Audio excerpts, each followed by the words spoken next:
బాబా రామ్దేవ్ మాట్లాడుతూ దేశంలోని పలు వ్యవస్థల్లో పరిస్థితులు గందరగోళంగా ఉన్నాయని వ్యాఖ్యానించారు. ముఖ్యంగా ప్రభుత్వ విద్యా వ్యవస్థపై ఆయన తీవ్ర విమర్శలు చేశారు. కొన్ని ప్రభుత్వ పాఠశాలల్లో ఉపాధ్యాయులు లేకపోవడంతో పాటు విద్యార్థులకు అవసరమైన కనీస సౌకర్యాలు కూడా అందుబాటులో లేవని ఆయన ఆరోపించారు. విద్యుత్ లేదు, నీరు లేదు, టాయిలెట్లు లేవు. ఇలాంటి పరిస్థితుల్లో విద్యార్థులకు నాణ్యమైన విద్య ఎలా అందుతోందనే ప్రశ్నను ఆయన లేవనెత్తారు. విద్యా వ్యవస్థలో పరీక్షల నిర్వహణ పైన బాబా రామ్దేవ్ తీవ్ర వ్యాఖ్యలు చేశారు. పరీక్షల్లో కాపీయింగ్ జరుగుతోందని, పేపర్ లీకుల సమస్య కూడా ఉందని ఆయన ఆరోపించారు.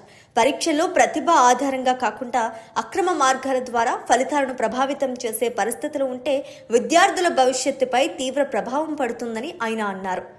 అయితే పేపర్ లీకులు, కాపీయింగ్కు సంబంధించిన ఘటనలు ప్రాంతం, పరీక్ష, సందర్భాన్ని బట్టి మారుతాయి. కాబట్టి బాబా రామ్దేవ్ చేసిన వ్యాఖ్యలను దేశవ్యాప్తంగా నిర్ధారిత గణాంకాలుగా చూడాల్సిన అవసరం ఉంది. బాబా రామ్దేవ్ చేసిన వ్యాఖ్యల్లో అత్యంత సంచలనం రేపుతున్నది ప్రభుత్వ ఉద్యోగాల నియామక ప్రక్రియకు సంబంధించిన ఆరోపణ. ప్రభుత్వ ఉద్యోగాల ఇంటర్వ్యూల్లో 99% అవినీతి ఉందంటూ ఆయన వ్యాఖ్యానించారు. ఇది అత్యంత తీవ్రమైన ఆరోపణ. ఎందుకంటే ప్రభుత్వ ఉద్యోగ నియామక ప్రక్రియలో పారదర్శకత, మెరిట్ కీలకం. నియామకాల్లో అవకతవకలు జరిగితే ఉద్యోగాలపై మాత్రమే కాకుండా మొత్తం ప్రభుత్వ వ్యవస్థపై ప్రజల నమ్మకాన్ని దెబ్బతీసే అవకాశం ఉంటుంది. అయితే 99% అవినీతి అనేది బాబా రామ్దేవ్ చేసిన వ్యాఖ్య మాత్రమే.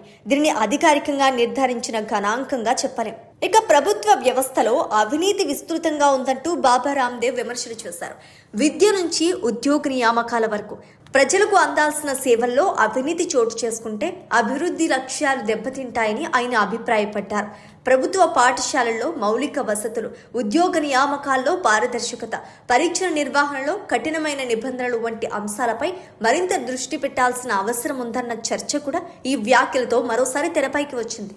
బాబా రామ్దేవ్ వ్యాఖ్యలు ఒకవైపు రాజకీయ, సామాజిక చర్చకు దారితీస్తుండగా మరోవైపు ఆయన చేసిన గణాంకపరమైన ఆరోపణలకు ఆధారాలు ఏమిటన్న ప్రశ్న కూడా ఎదురవుతోంది.